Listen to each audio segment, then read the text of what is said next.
Welcome to Soccer in 60, presented by the Empire Strykers.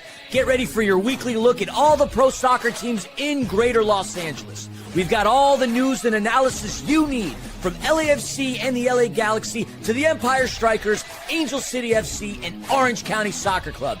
Now, buckle up and enjoy Soccer in 60.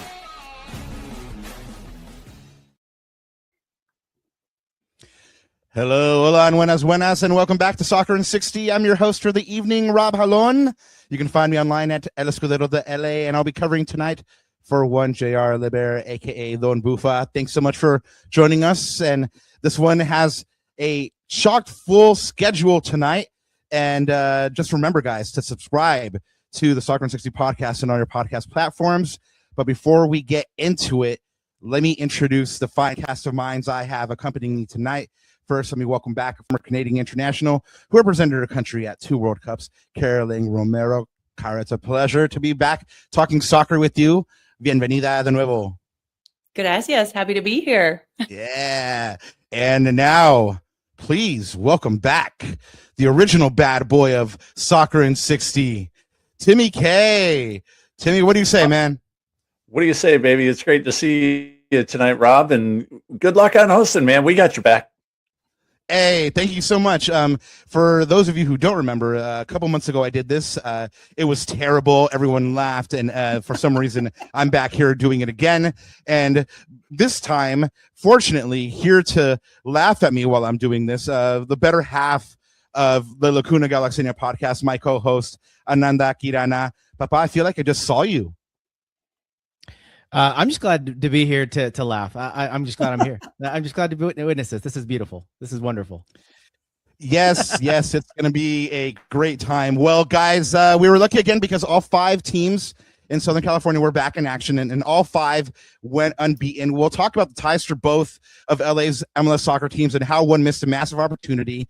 The Empire Strykers are playoff bound after a massive away win, and Angel City notched another victory, this time over a California rival, and Orange County scored a shutout at home. But we also have a fantastic interview with MLS and NWSL analyst and former U.S. women's national team infielder Lori Lindsey, who joined us to give us her thoughts on the Galaxy, LAFC, and Angel City FC. So, guys, please catch that one. It's going to be a wonderful time. And guys, before we get into anything else, let me remind you about our wonderful friends at Omnitrans in partnership with the Empire Strykers.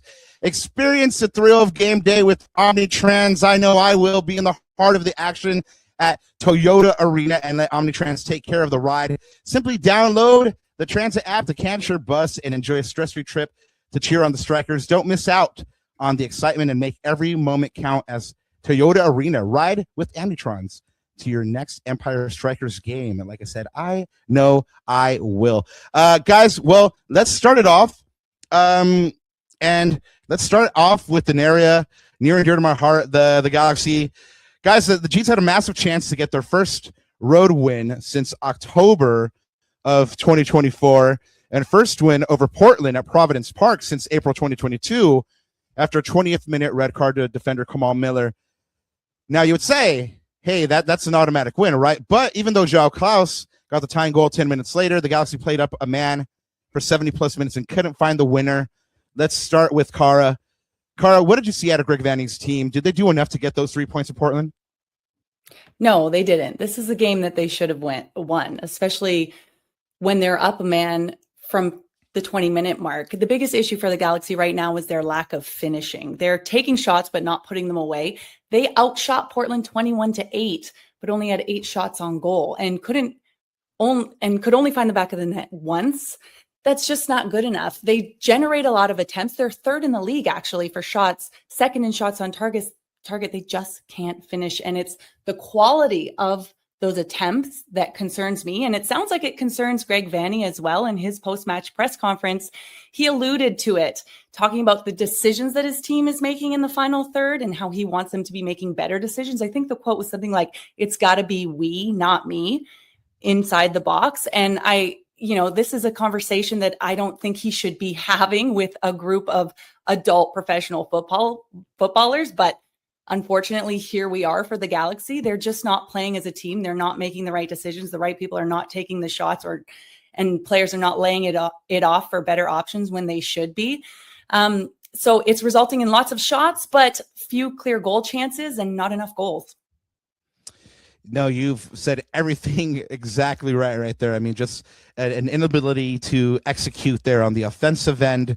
Fortunately, there's a little bit of hope on the defensive end, but then you also get your hits there with the Jakob Glesnes going down with an injury long term.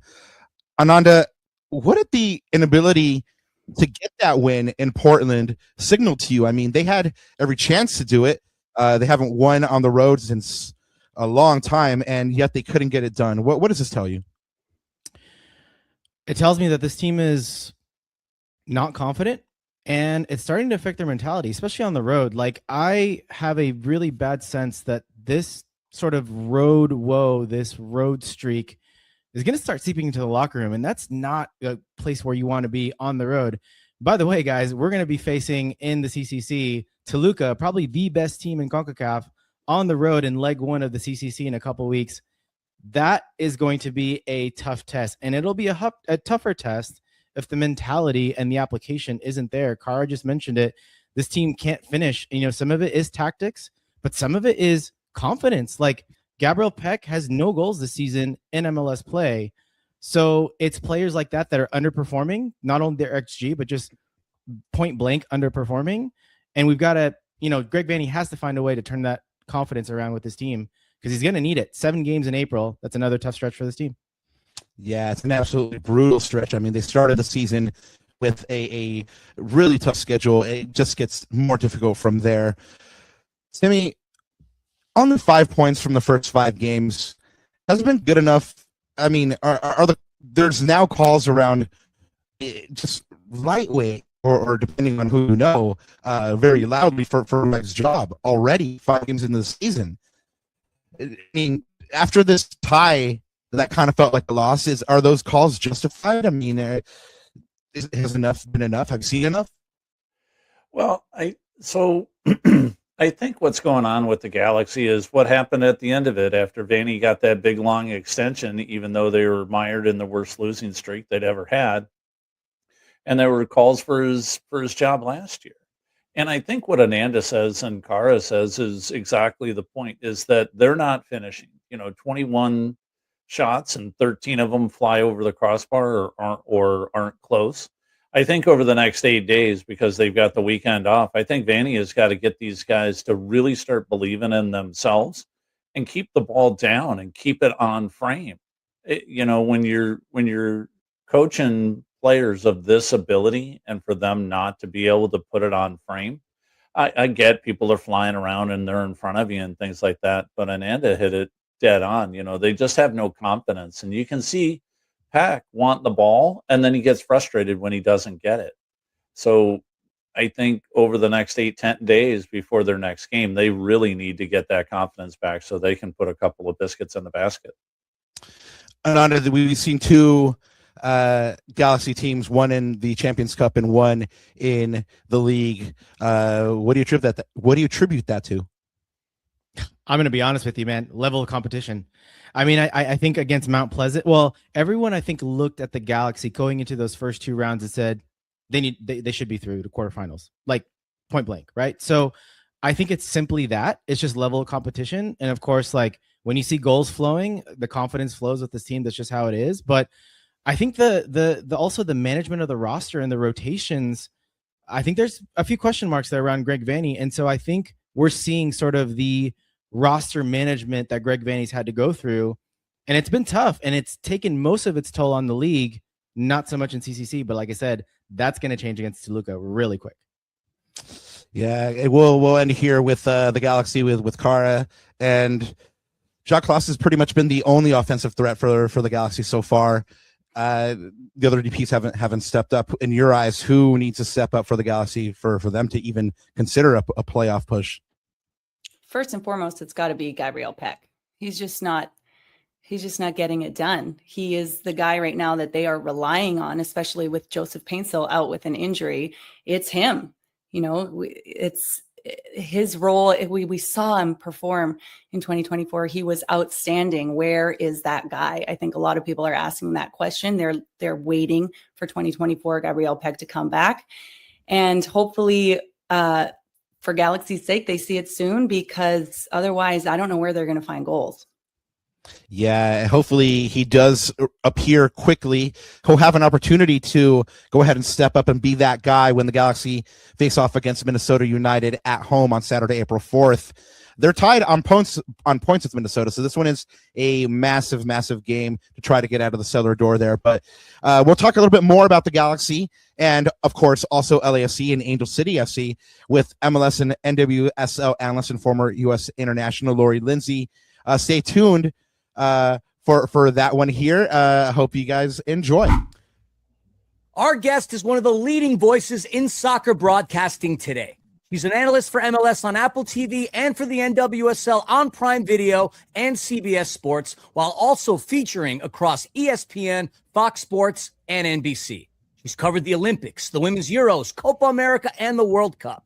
In addition to competing as a midfielder in the WUSA, WPS, and NWSL, she's also earned 31 senior caps for her country, representing the red, white, and blue at the 2011 World Cup and winning the Olympic gold in 2012. We're beyond excited to have with us the one, the only, Lori Lindsey. Lori, welcome to Soccer in 60. Yeah, thanks for having me. I need to come on the show more often for that intro. I feel good about myself, and to realize my age. But yes, thank you. Love Appreciate being on. your time. Yeah. All right, let's get started right away. Let's talk Galaxy, which has clearly been better than it was in early 2025. To be fair, that's a very low bar. Greg Vanney's team did not look good, did not look great against a beat team from Jamaica, lost at home to Sporting Kansas City, and failed to beat the Portland Timbers, 10-man Portland Timbers, this past Sunday. What's your take on the Galaxy this season, and how close are they to being a contender again, and how short or how long do you feel Greg Vanney's leash is these days? Yeah, this is a really interesting question in the sense that I'm a fan of this team. I like the collaboration of players. Obviously, Klaus coming over, true goal scorer. We've seen what he's done at St. Louis and previously. But I think when you look at this team, you think of a team that wants to play direct. They want to go quickly. I mean, even in the first game, was it against New York City? Is that right? Hack's former team. And you just saw how quickly they can transition, find that space, and then Klaus is going to be there to finish anything off. But overall, the common theme, I think the last two seasons, or started this season and last season, is no Ricky Pooch. So you're missing a player. And I think when you look across the board in Major League Soccer, you have to have some sort of player of that special quality. Essentially on both sides of the ball, right? Somebody defensively, whether it's your goalkeeper, whether it's somebody defensively that's going to be like last-ditch defending, cleaning things up, starting the build-up play, or somebody in the attack that is just going to run the show. And we've seen Pooch do that time and time again when he's healthy. And without him, I think that's where you see a missing piece and why you see this team either kind of like this or all over the place, right? And he just suits the style of play, especially in the attack, that will get this team going, his engine, his ability to get forward. So I think that is the main missing piece to this Galaxy, and lends to the fact that the inconsistencies, right? And their inability to like really take over and punish teams. You know, the Greg Vanney situation, I think, is interesting because I really enjoy talking with Greg. You can tell that he's very analytical, thoughtful about the approach. And I think across the board, anybody struggles when you're missing a player like that. Now, that doesn't mean that gives you free reign to just like, hey, if you're not getting the results, then keep going. But I personally, I wouldn't think that the leash is as short as maybe some would think. I say stay the course, see if you can get a bit more consistent and well above the 10th place spot that they're in right now, and just a little bit more secure in the playoff situation. But last thing I'll say is this is a long season. Weather this storm early on, because even as I heard Bruce Arena saying at the beginning of the year, and I completely agree. It's like, do what you can to build some momentum now, get some points, because come August is really when you have to be like in the Major League Soccer. Like, let's go, no more messing around, and play with like boots on fire. Just one more actually on the Galaxy, and this is a sort of a recent development that people been talking about a lot. As a position of controversy for the Galaxy has been the goalkeeper position, right? Greg Vanney, mostly through last season, stuck with Novak Micevic, even though a few people argued, maybe you should make a change and try something different. Now, after a fairly poor start to the season for Novak, JT Marcinkowski has finally been getting the call. Would you say that at this point the jury is in that Vanney maybe held on to Micevic for a little too long, and that it should be Marcinkowski going forward for probably the rest of the season? I mean, I think, you can always look back and say, oh, we should have made that change earlier, but we don't know what's happening with the conversations. And I think with the goalkeeping situation, the position itself is so unique, right? Because it is about confidence. It's about, the communication. Yes, it's about that one position because you have a lot on your shoulders, a lot of pressure to, come up with a big play, keep your team, even if things aren't going well, keep your team in games. But it's also about the relationship that you have with the back line. And I think it's one of those positions that's not as easy to make such a sudden switch, especially when you have players or other goalkeepers that haven't had a ton of minutes, right? So yes, you make that decision and it could go well, but it also maybe puts a goalkeeper in a position that, and I'm just speaking hypothetically right now, right? But puts them in a position that is the team ready for? Is it needed to make that? Is that switch needed to be made it at that time? So I think always looking back like that, you could say, yes, that needed to happen earlier. But at the same time, they've made the switch. Seems like this is the right thing. And now it's just about allowing the team to gel in that way and continue to build off that, right? It's like the last thing you want to do in this position is just keep switching. And I think that's why it takes a little bit more time to make a final decision with that position, if that makes sense. It does, very much so, yeah. Let's move on to a team that, at least in the standings, is looking a lot better currently than the Galaxy, which is LAFC, right? The crosstown rival. LAFC has had a historically strong start defensively. 3 goals conceded across competition in 9 competitions in 9 games, which is insane. We all know that the fan base here, the LAFC fan base, constantly expects high octane attacking soccer.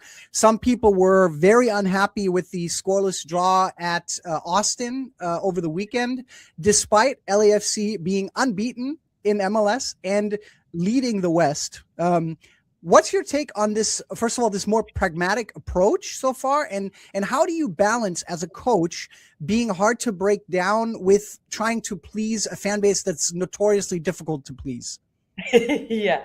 Well, listen, one of the reasons why we play the game is because of the fans. So you do want to hear what they have to say, but also it's about, in professional soccer, you got to tune it out too, right? Because this team is number 1 in the West, and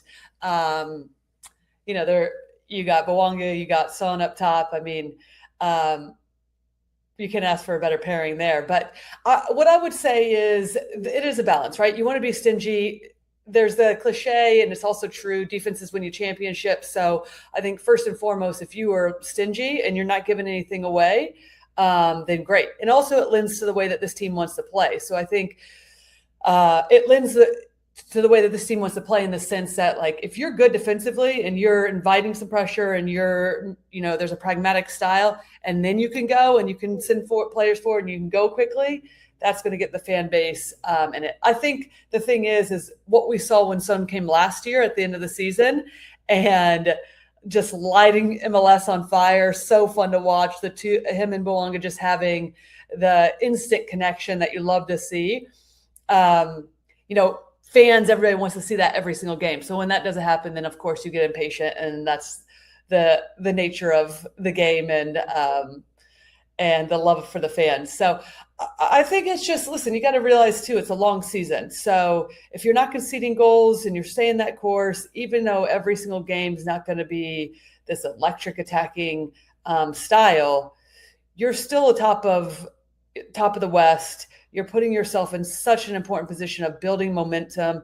I mean, already you're seeing, even in the East, look at Philly and Columbus, right? Two teams. Philly wins the Shield, Columbus a mainstay in top 4 or 5 and won the MLS Cup a few years ago. It's just like they're battling now, right? They're bottom of the East. So to be able to put yourself in this position early on for the LAFC is huge. So stay the course. They're the team that I had as number 1, especially when there was rumors about whether or not Boango is going to stay or not.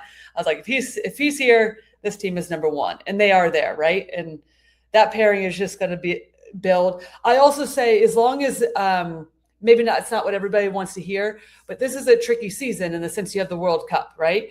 And it's like, build in, these players are going to be gone for the World Cup. Some of them will.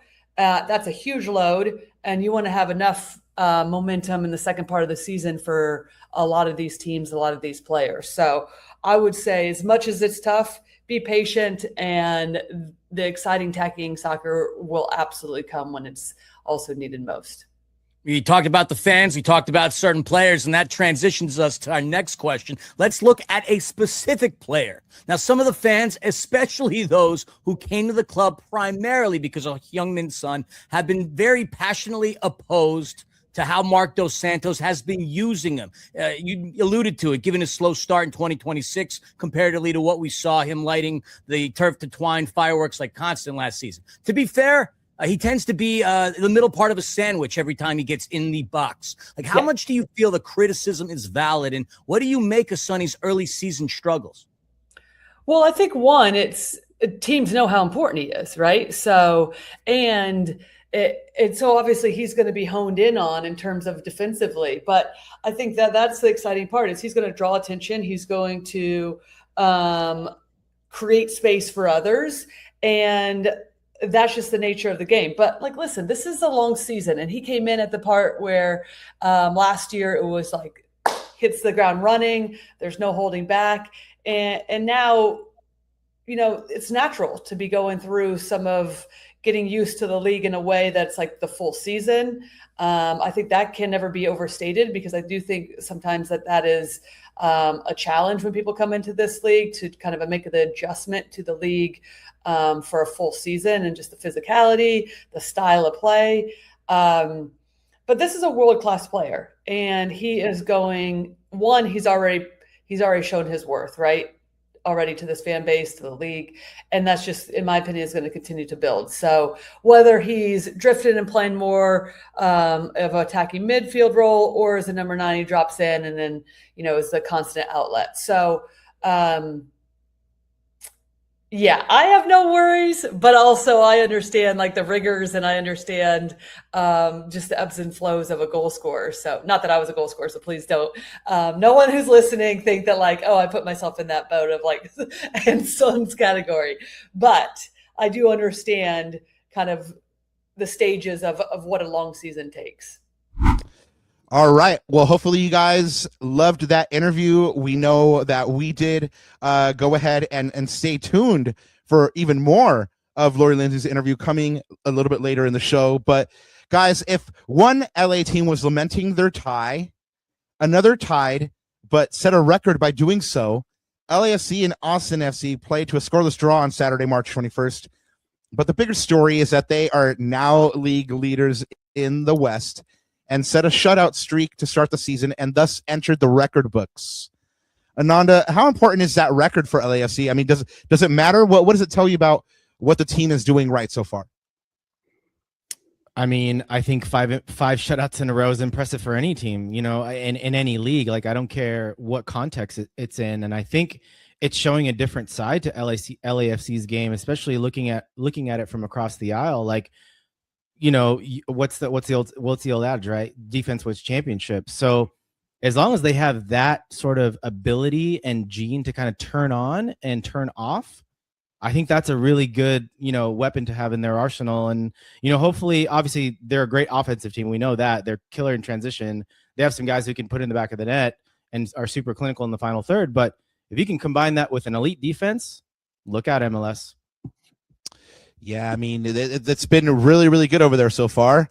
A lot of people weren't expecting it, perhaps, because they picked up a new coach. Tim, has that new coach, Marc Dos Santos, exceeded your expectations?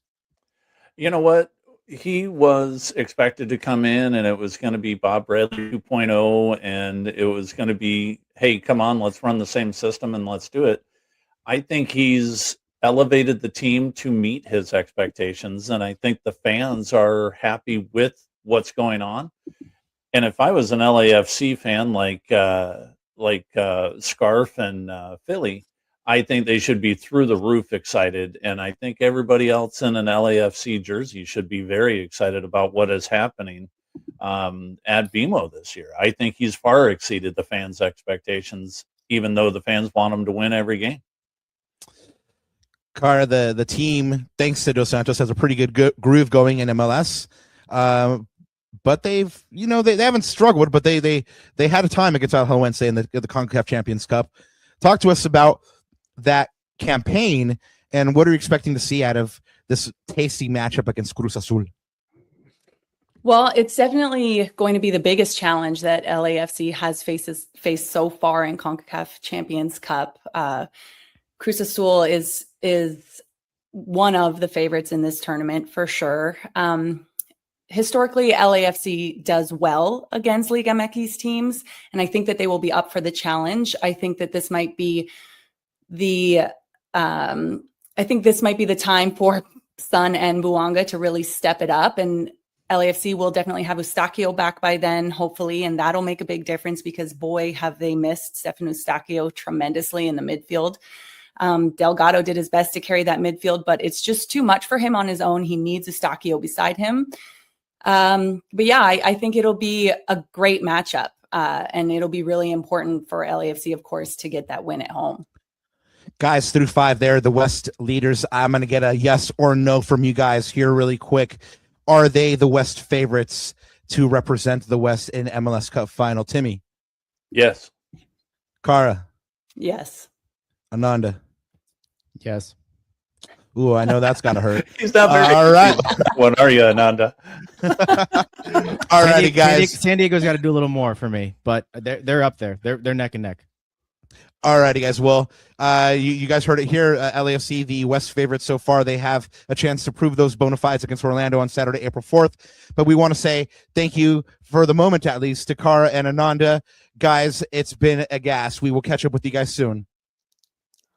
And remember, everyone, stay tuned for part 2 of Lori Lindsey's interview coming later in the show. But let's go ahead and take you to our good friend, Christian Philemon, who will go ahead now join us. And with that means we're transitioning to the highest level of professional indoor soccer in the world, which means, of course, we have to bring on the expert, the foremost expert, and who better than the club's play-by-play voice, Big Philly. Philly, the Strykers clinched their playoff berth last weekend with a big away win at Utica. What did that big statement win tell you? And well, first off, fellas, hello, good evening, and hello to everybody listening out there. Rob, I didn't know you listened to the Rolling Stones because the last time I heard It's a Gas was on Jumpin' Jack Flash. Might have to go spin that vinyl at the conclusion. Get it, man.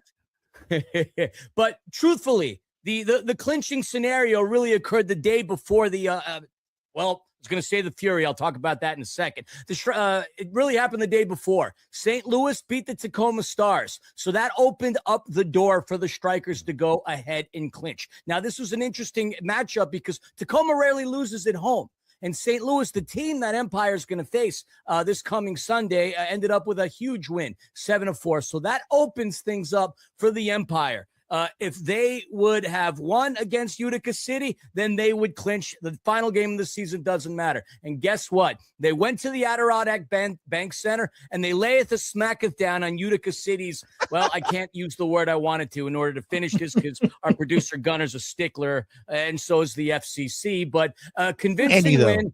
5-3 wasn't really indicative as to how this game was. It was tied for a brief moment until the Empire rattled off 4 straight goals, making it 5-1. Then a couple of goals in garbage time for Utica City made it look closer than what it was. But for Empire, playoffs are successfully clinched 2 years back-to-back. I'll get a chance to call a home game, something I haven't done since 2021, a home playoff game, I should say. And so things look pretty good in Ontario, California. Yeah, I would say so. I mean, playoff bound 2 years in a row. I mean, what else do we need to know before the playoff push?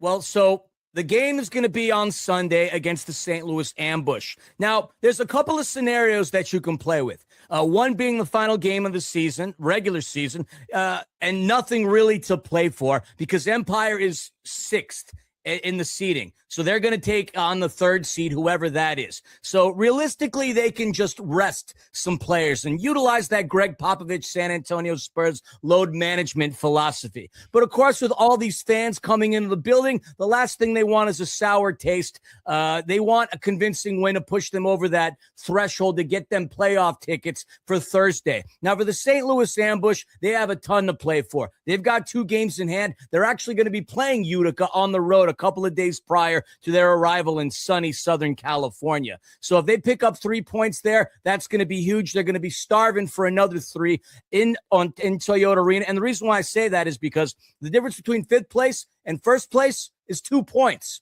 2 points. So realistically, if St. Louis can pick up 6 and some of the other top teams, 2 teams can drop, well, the first top 2 seeds get a bye. That automatically pushes them forward into the postseason. And I know that St. Louis is going to want to do that, but perhaps contingent upon the performance against Utica. If they destroy Utica, or let's put it this way, get a win, I think they have more to play for with the potential to climb up the rankings. If they lose to Utica, maybe they utilize a little bit of load management themselves. Who knows? But either way, it's going to be an interesting game. 4th meeting of the season, and the Empire has a chance to tie up the series, or St. Louis has a chance for the first time in club history to actually go a year and win against the Empire Strykers for the full season. Ooh, that would be an occasion. And speaking of occasions, Philly, I'm told that there's a massive event coming up for the Strykers on Sunday at Toyota Arena in Ontario.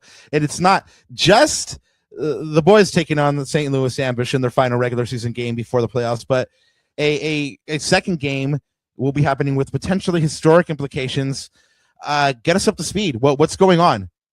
You hit the hammer right on the nail. So the Major Arena Soccer League is still kind of an unknown entity, but MASL, through its developmental tiers and its women's system, has over 70 teams. Now, the furthest west the MASLW goes is really Iowa, who, by the way, just won the championship for the MASL women's. This is the first time that we're going to have an MASL women's matchup in Toyota Arena. It's going to be, yes, people representing the girls representing the Empire Strykers and the San Diego Sockers. They just played this past weekend at Front Wave, and San Diego would edge out Empire by a score of 5-1. They're coached by Paul Wright, who's got his jersey retired in the rafters of Front Wave, a legend, Brian Farber and Eddie Velez, guys that have really played the game and know indoor. Empire Strykers, a relatively young team, but a lot of talent nonetheless. Both teams, by the way, packed with a ton of talent. So if it's a tie, then obviously we're going to go to sudden death. If San Diego wins, they're going to get to hoist up a trophy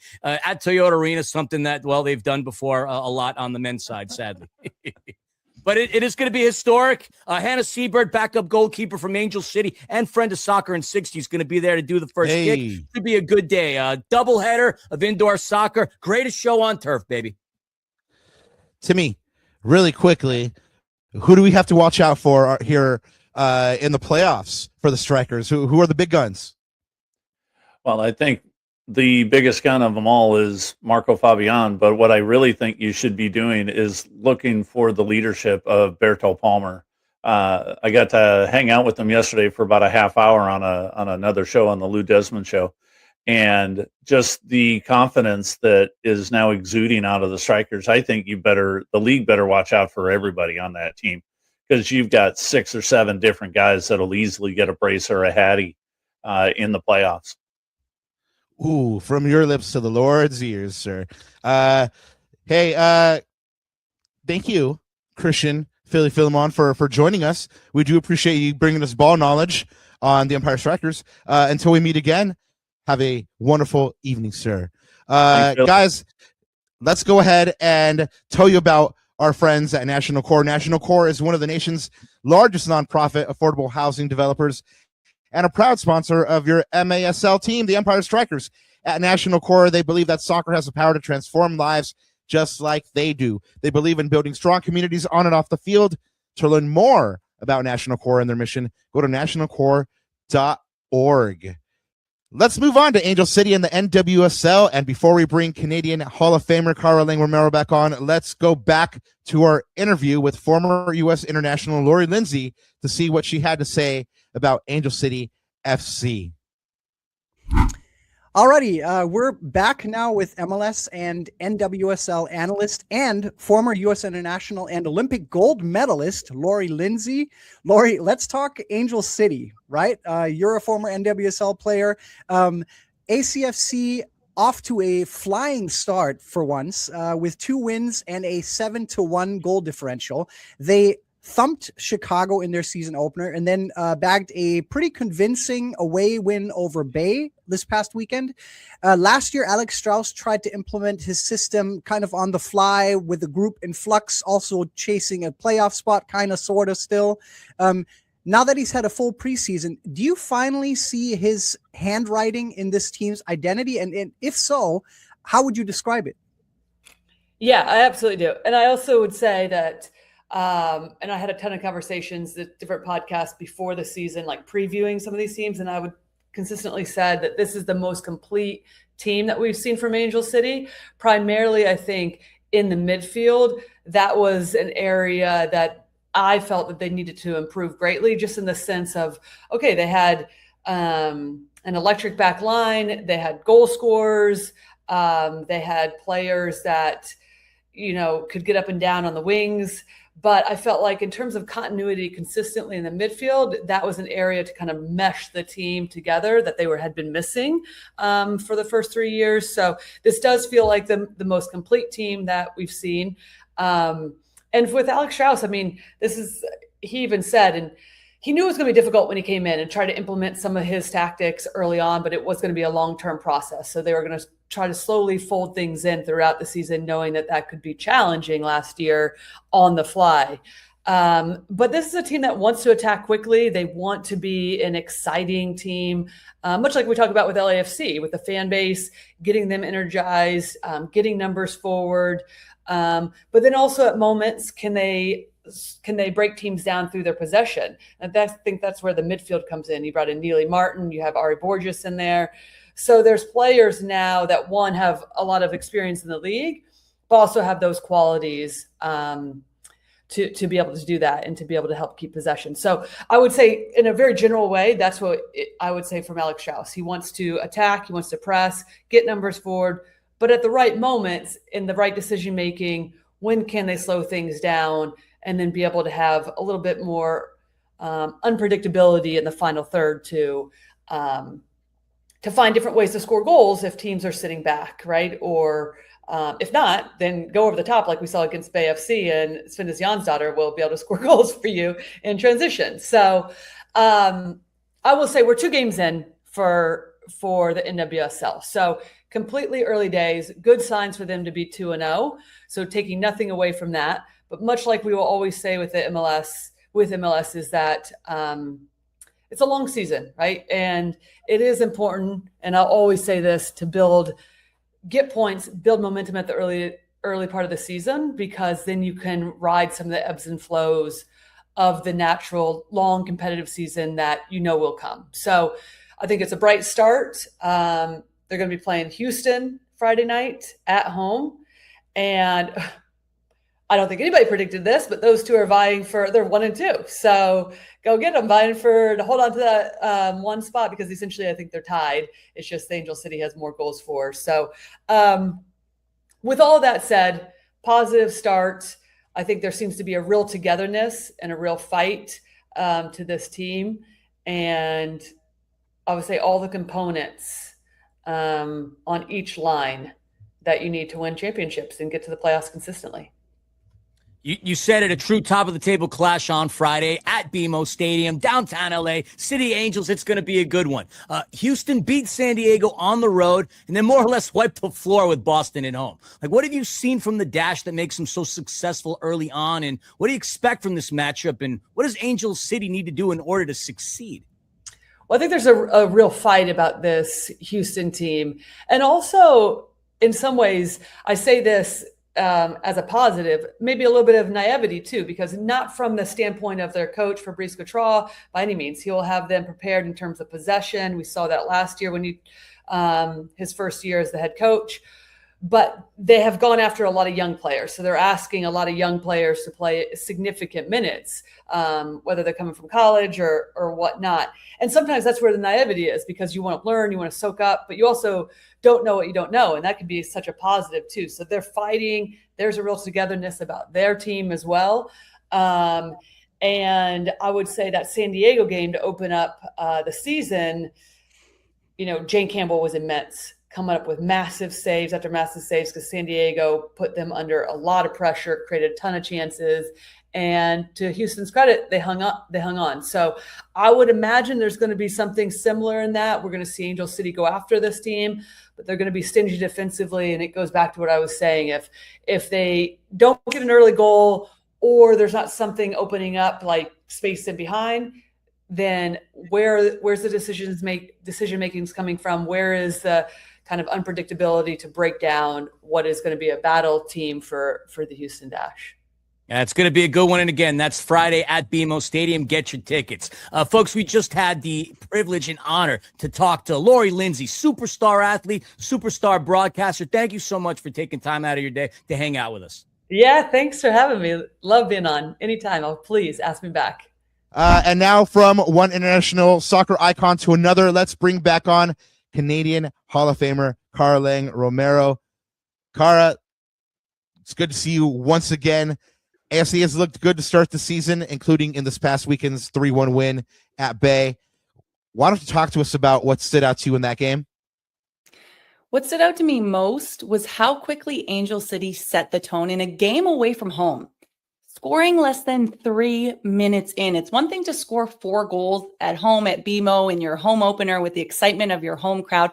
It's quite another to nab 3 from Bay FC on their turf. It was another statement win. The early goal allowed them to play on their terms. From there, their attack looked super fluid, especially in transition. They were creating chances with speed and purpose. And of course, Sventis Jonsdottir, NWSL Player of the Week, by the way. She dominated the attack, constantly finding space between the lines and creating multiple clear-cut chances. 2 goals and an assist. Her name was all over this win. Overall, just looked like a team with a clear identity, which is something we've really been waiting for from Angel City FC. They were fast, direct, confident, and it's extra impressive because they are just such a young team overall. That's actually a good segue into my question here for Timmy. Timmy, that's 2 straight wins. Have Angel City laid the foundation for a successful season? 100%. This was being laid last year when Alex Straus came in mid-season. He started to remake this team in his way. A lot of the fans were looking at some of the moves that he had made. He'd trade away some people, and then he had a couple of long-term players retired, hung up their boots. And so for him to have them come out, and we've talked about this during preseason and then after last week's game, that what he is doing, he's given the ladies on the team the confidence and the creativity that they've needed to do, and he's allowed them to really play. Like the first ball, like Cara had mentioned, over the top to Sventis Jonsdottir. What impressed me about that is the way she moved into the middle of the box, made the keeper commit to one side, and then slotted it home on the far side. it was a beautiful thing to watch, and that creativity was something that's been lacking, especially in the midfield too, over the past couple of seasons. Guys, you've already mentioned a couple of players here, but Kara, which players are impressing you so far? I mean, it's 2 games so far, but we have 180 minutes to draw upon. Well, obviously, Jan Stoddard, super impressive. For me, though, somebody who hasn't necessarily gotten on the score sheet herself, but has made a massive impact in the midfield is Mayada Noose. Just watching the way she's bodying players in the midfield, just commanding so much through the middle of the pitch. And it's going to bode very well for Angel City in their next matchup against Houston, who is also very strong in the midfield. I think we're going to see a breakout performance from Mayada Noose for that reason. Guys, 2 big wins to start the season. We've already mentioned that. We've seen plenty of goals. Is that where the strength lies in this team? Is this a team that's going to be known as an offensive team? Or do you think that's just the way kind of these 2 games have played out? Go ahead and hit us with this one, Timmy. Yeah, I think this is what it is. Cara and I were talking pre-show about Kennedy Fuller, already gotten 2 assists in 2 games, being so young on this team. Cara had hit on this earlier, that they're such a young team that they're going to be able to run and gun the entire season without too much of an issue. She's already mentioned Noose. You've got Savvy King, who's just a speed burner. I think this is the way it's going to be. And again, this is what Alex had laid the foundation for last season, was to get people that could score. And right now you've got Svendis Johnstarter, 2 goals and 2 assists in just 2 games, right? She's already got, top 5 in the league in scoring with 4 markers. This is going to be great. What do you think, Cara? I also just think it's their efficiency as well. They're not just scoring goals, but they're doing it efficiently. They didn't need a ton of chances against Bay FC to score multiple goals, which isn't always easy early on in the season. And defensively, they've also stayed very organized. So yes, a massive key for ACFC is how potent this attack is, but they're also very solid defensively, especially with the addition of Emily Sams. They limited Bay FC to very little opportunity, save for that late goal, really. So, they easily could also have 0 goals allowed, just like Houston, who they're playing next. And it could have gone either way. I think that they'll be disappointed to have given up that late goal, but I don't think that it says anything about how strong this back line is that they did.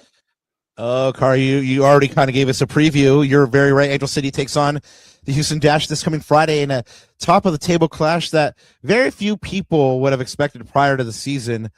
Both teams have perfect records so far, so you wouldn't be wrong to call it an early 6-pointer for dominance there.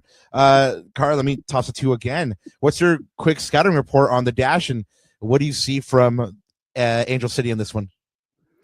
Well, as you mentioned, they're also 2-0-0 and have not allowed a goal this season. And they're also riding high off of a very decisive 3-0 win against Boston last weekend. I'm looking at this to be a story of Angel City's high-powered attack versus Houston's perfect defensive record. For Angel City, the keys are pretty clear. First, can they score early? Houston hasn't had to chase a game yet.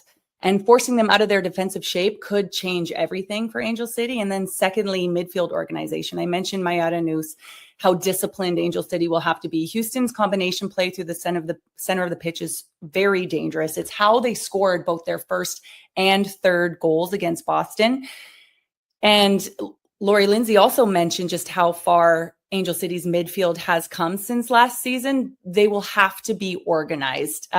Specifically, their defense will have to focus on Kiki Van Zanten. Last week, she scored 2, had a third. It was narrowly called back for offside. She was such a threat in high pressure and transition. So avoiding transition breakdowns is going to be massive for Angel City on Friday. Well, I can't wait to talk about this game in post with you, Cara. This one is a tasty matchup, and this one is a tasty matchup. But now we get to Timmy K's favorite part of the show. I know you love it. Let's talk about your Orange County Soccer Club of the USL Championship. Your Orange County boys, they defeated the Colorado Springs 1-0 over the weekend to stay unbeaten through 3 games. They took it to the Switchbacks. They've only given up 2 goals in 4 games across all competitions to start their campaign. This goal, the goal on this one came late, which made it even better. And then what made it even better beyond that is who scored it. Timmy, why don't you walk us through that performance by the team and why this was an emotional win and why it was emotional perhaps for the goal scorer? Yeah, this one's a great one, and this one came at the death, right? It comes in the 89th minute, and it comes from under 17 U.S. men's national team call up Tyson Espy. And this one is magical. You know, it's his first professional goal. It's a game winner. It's in the 89th minute. He played the full 90. And the fact that it comes against Orange County Soccer Club legend Colin Shuttler, who was between the sticks the entire game, made it even sweeter for the team. You know, you get a kid like this that's just 16 rather, just turned 16 a couple of weeks ago. And he gets his first goal, and it's a game winner. And he has played very, very well this entire season so far, Rob. To me, Orange County's unbeaten in 4. And they're coming off 2 really good shutout wins. Yeah. What's been behind it? So there's been a few things. What Coach Stone has done, and it kind of surprised me, and Gunnar surprised me last week when Coach Stone had Mo War playing the right back. And I didn't get to watch a whole bunch of the game last week, but I watched every minute of the game this week. And the biggest thing that you can tell with Mo War coming out of the back is he is just so fast coming off that right back. A couple of years ago, they were trying to do this with one of the Olaski brothers, and it just wasn't working because the speed wasn't there. But with War being able to get up and be in that attacking third and still backtrack and catch people, this is one of the things that's making a really big difference. And this might be Mo War's new space. It might be his new spot on the team. Hey, Timmy, you mentioned Mo War. I know that, like you said, it caught you off guard. I mean, do you really see this as a long-term thing? You know what? I do, because he has fit in so quickly. He played really, really well playing on that top right side when he was playing more that wing position. But he looks so good at right back. I'm not sure you can pull him out. I would give him at least two to 3 more games at that right back position before I make a full decision for the rest of the season. But, 2 games, pretty good. He's looked really, really, really, really strong on that right back there, Rob. I'm pretty impressed with him. I'm surprised that he's fit in this quickly on that right side. Well, somebody that's been back there helping him in defense and who's contributed to the past 2 shutouts as well as new goalkeeper Alex Rando, 2 straight clean sheets. What did you make of his performance? Well, Alex has come in and he really put it to Tet Cadona, and he's taken over that starting position. And looking ahead as to the next games, it's going to be really, really, really hard to take him out after he's played so well already this season. Well, now we have to go ahead and look ahead to Orange County. Let's see if they can go ahead and keep that unbeaten streak alive and keep that shutout streak alive when they hit the road to take on Oakland Roots this coming Saturday, March 28th at 5 p.m. Now, Timmy, what can they expect from that one? So I think the Oakland's going to use a lot of their high pressure. I think they're going to come in and try and break down just those things like Mo War, trying to make sure that he gets uncomfortable because he is in a new position. But with guys like Hagart and Brewitt and things like that, they're going to be able to get the ball in and out and be in transition and get the ball up to guys like Zubac and Silla. And they're going to be able to break that press. Orange County is going to be able to break that high press. Other Roots even though they are on the road, I expect a really good game out of Orange County this weekend. Watch for that, guys, in this battle of California rivals. And now we take you to the most coveted prize in the world, Soccer in 60's Best 11. And on the Best 11 this week, and mind you, the Galaxy had 2 games here, so we have a couple of Galaxy players here that we're going to read off, but we'll start with goalkeeper JT Marcinkowski for his performance for the Galaxy over Mount Pleasant. Now we'll kick it to defenders. Giselle Thompson starred for Angel City against Bay. Tyson Espy for Orange County against Colorado Springs, and Robert Palmer for Empire Strykers against Utica.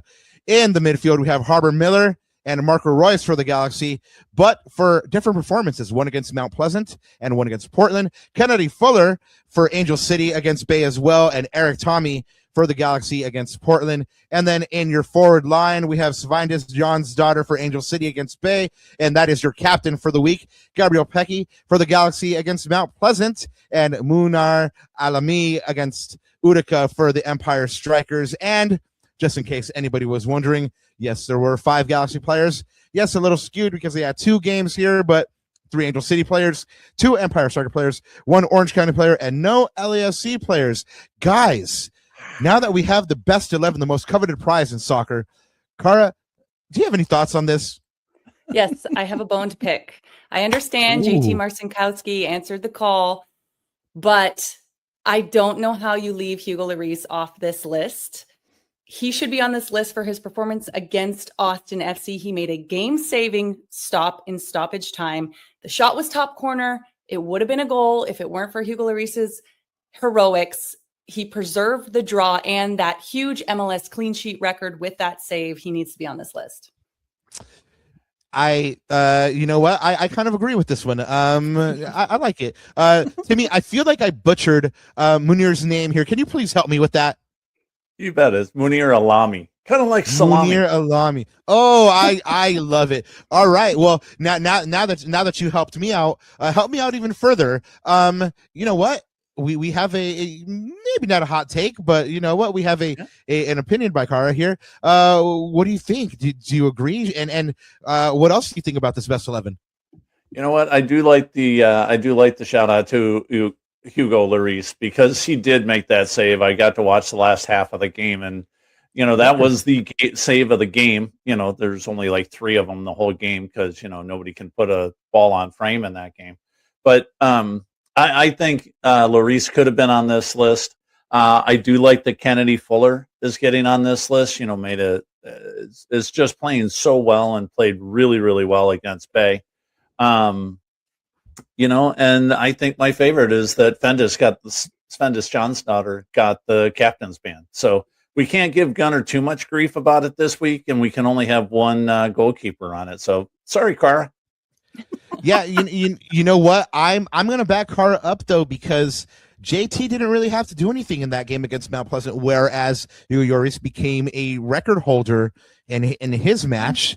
And you know what? Like again, levels of opposition. No shade to Mount Pleasant, but I'm gonna back you wholeheartedly on this one, Kara. Sorry, Gunnar. I do love you, but unfortunately, I can't back you up on this one.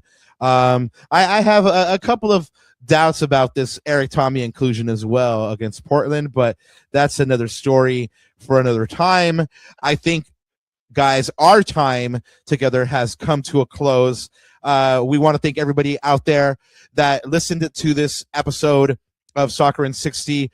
We want to say thank you to Timmy, thank you to Kara, thank you to Ananda, thank you to Philly for being here with us. It was a lovely time, and we will see you very, very soon.